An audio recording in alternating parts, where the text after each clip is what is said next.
Good morning, 10th class. I hope you all are looking after yourself and taking care of yourself. Fine. The times are critical, but we have to fight with this problem. Now, yesterday we completed our poem Tiger in the Zoo. Let us do the assignments as well as the question answers. I shall be sharing with you the summary, but the summary is not to be written in the notebook, only the question answers, which I shall be telling you that have to be done. Okay, let's do it.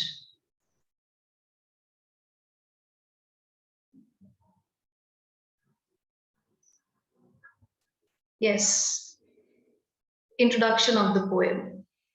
The poem written by Leslie Norris explains the agony and helplessness of a caged tiger that lives in a zoo. The poet explains what his life could be if he had been a free animal. The poet has tried to explain about the condition of animals that are caged by human beings for their own fun. Okay, we are just discussing the summary. Nothing is to be written in the notebook for now. The poem begins with a description of a tiger that is very beautiful and is walking in his little cage. He has beautiful stripes on his skin, has velvet like soft paws, but the tiger is not happy and is quite angry about being confined in the cage. The poet says that if the tiger was not confined to the zoo cage, he would have been hiding himself behind the long grass near some water body in order to catch its prey, that is deer. Also, he would have terrorized the residents of the villages around the forest area. But the reality is totally opposite to this. He was confined in a cage which was made up of strong building material, but he was helpless there. He could not show his power to the visitors, therefore, never tried to terrorize them. The tiger is described as being powerless and agonized by the poet. He says that during the night also he is alone, hearing the voice of the patrolling vehicles of police and looking at the stars. The caged life has totally changed the tiger's personality. The poet is trying to say that the animal, which is famous for its fearlessness and freedom, is confined and sad due to the human beings who want to derive pleasure by looking at him in the zoo cage. Okay, so this was a short summary. Now let's have a look at the stanza wise explanation. The first stanza: stalks in his vivid stripes, few steps of his cage, pads of velvet quiet. Here, stalks is that angry walk, vivid, bright colored pads, the soft velvety paws of the tiger, rage is anger. Okay, now here, see, with the explanation, the poetic devices too have been mentioned, so you may mark them in the book itself. In the first stanza, poet says that the tiger that is confined in the zoo moves around in the cage under his bright colored skin. He further says that the tiger can take only a few steps because the cage is small and it is not easy to move in. One cannot hear his footsteps because he has very soft feet like velvet, because of which there is no sound of the tiger's footsteps. As I told you yesterday about the stealthy movement, the quiet movement of its steps. The tiger tries to control his anger by quietly walking in the limited area of his cage. He is angry because he is not free. So quiet rage refers to the suppressed anger, the anger which is controlled hard by the tiger. Okay, so the rhyme scheme: ABCB, personification, then metaphor here when the poet says pads of velvet, then enjambment because sentence is continuing without any punctuation mark. Okay, and then imagery: he stalks in his vivid stripes, few steps of his cage, visual imagery, and then there is consonants. Okay, first stanza only, assonance is also there: in his vivid stripes, then oxymoron, quiet, rage. Then the second stanza: he should be lurking in shadow, sliding through long grass near the water hole where plump deer pass. Okay, lurking is hiding in order to wait for your prey. Now the poet says that if this tiger was free, he would have hid himself behind the long grass near the water bodies so that he could easily catch a deer in order to have it as its food. Basically, the poet wants to say that the actual life of a tiger is to live in jungle where he could catch his prey and eat it, but the tiger in the cage cannot do so. Okay, rhyme scheme is the same. Enjambment is there, sliding through long grass. See, enjambment, make sure that, yes, I won't say that the enjambment is there in the whole stanza. Enjambment is there in these two lines, sliding through long grass near the water hole, where plum deer pass. Because after the word grass, after the word hole, there is no punctuation mark. So enjambment in these two lines. Sometimes enjambment is there in the whole poem. So you have to note what exactly is being asked. Then alliteration, this plump deer pass, so there's P and P. Imagery is there, lurking in shadow. Then the next stanza. He should be snarling around houses at the jungle's edge, bearing his white fangs, his claws, terrorizing the village. So snarling is that scary sound, the frightening sound. Bearing is uncovering and showing its teeth in order to frighten the people. And fangs refers to the sharp tooth of animals. Now, here the poet says that if the tiger would have been free, he would have snarled around the houses located at the outskirts of the forest. He would terrorize people with his sharp tooth and claws. This would create fear among the people living in the villages. Rhyme scheme, ABCB, enjambment, onomatopoeia, then assonance is there. Have a look. Should around houses, the sound O, and then bearing his white his, sound I. Then consonants is there. Consonants, alphabet S, his fangs, his claws. Okay.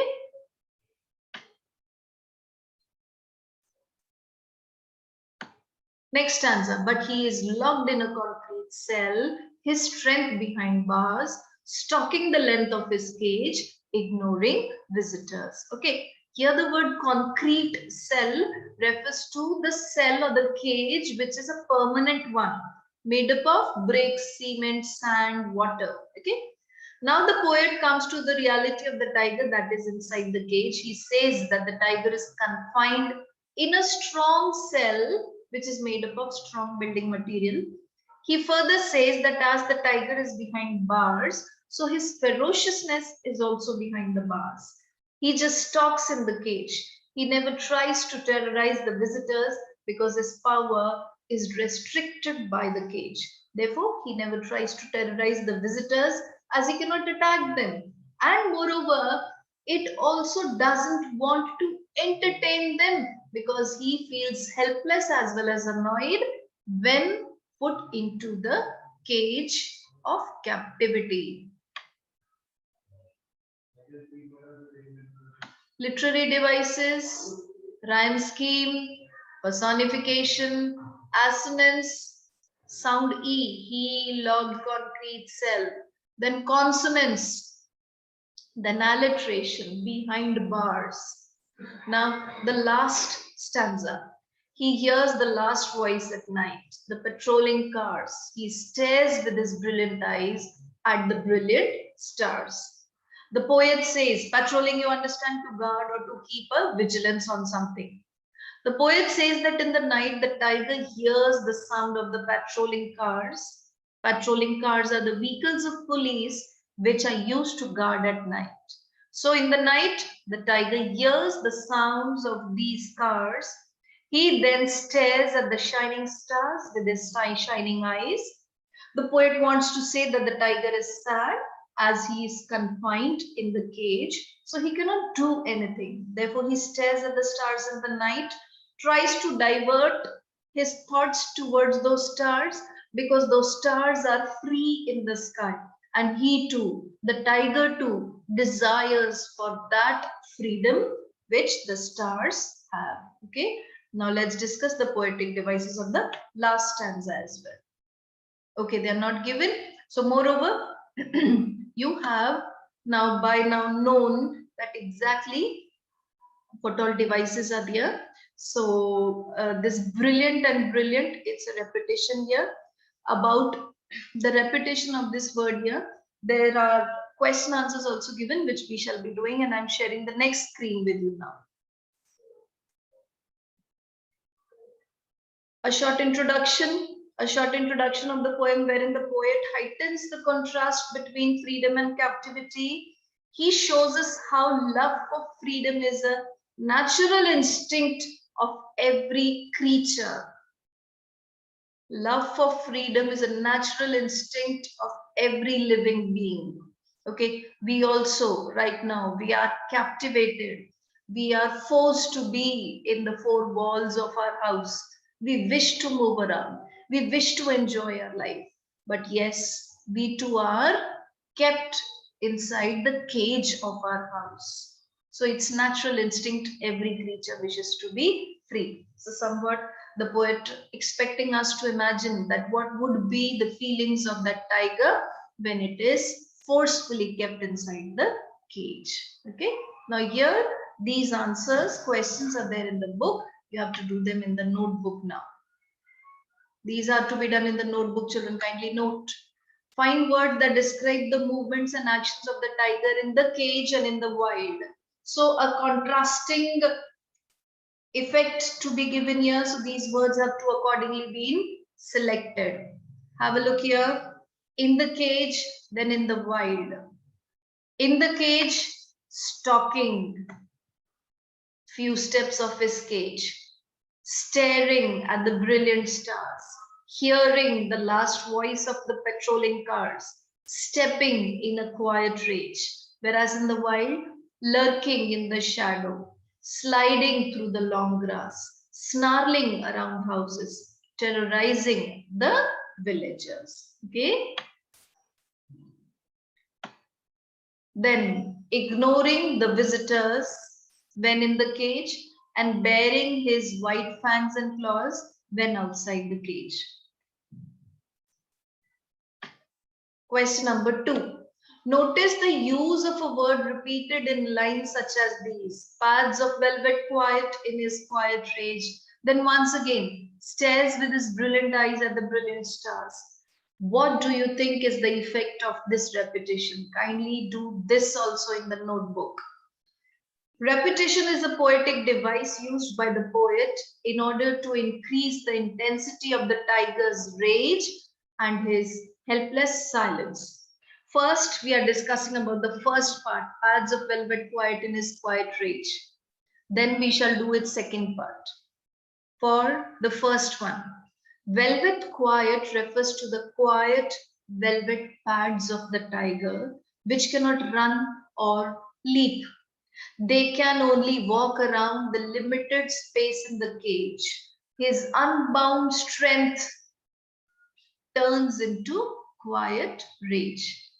The use of quiet rage symbolizes the anger and ferocity that is building up inside the tiger as it wants to run out into the forest and attack a deer. But the rage is quiet because he is locked in the cage and is helpless. His anger is suppressed, but he has to surpass that anger. The repetition of the word quiet has thus brought immense beauty to the poem. Now we are doing the second part, that is staring with his brilliant eyes at the brilliant stars. Similarly, the use of brilliant for the tiger's eyes as well as the stars also brings out the magnificence of these lines. The tiger's eyes shine brightly in the darkness of the night. The stars too are shining bright. The tiger stares at the brilliant stars with his brilliant eyes, dreaming or craving about how beautiful his life could be in the forest. Forest, as I told you, the poet considers forest to be the natural habitat of the tiger. The repetition thus gives a wonderful effect to the poem. These repetitions intensify his loss of freedom. His confinement leads to his misery in his caged habitat. He is unhappy with his unnatural abode. The poet here tries to expose the miserable life led by the animals in the zoo. Okay, these two questions, and now two very short questions. Describe the tiger in the cage and describe the tiger in the wild. Just a short answer. Tiger in the cage is just a diminished form of his original self. He paces up and down in the cage restlessly. He is confined in the narrow cell and keeps staring at the stars as if longing for freedom. He is helpless and draws pity for his condition. And the next one, tiger in the wild. The tiger in the wild is a majestic creature. He is free. He lies under the shades and hunts for its prey.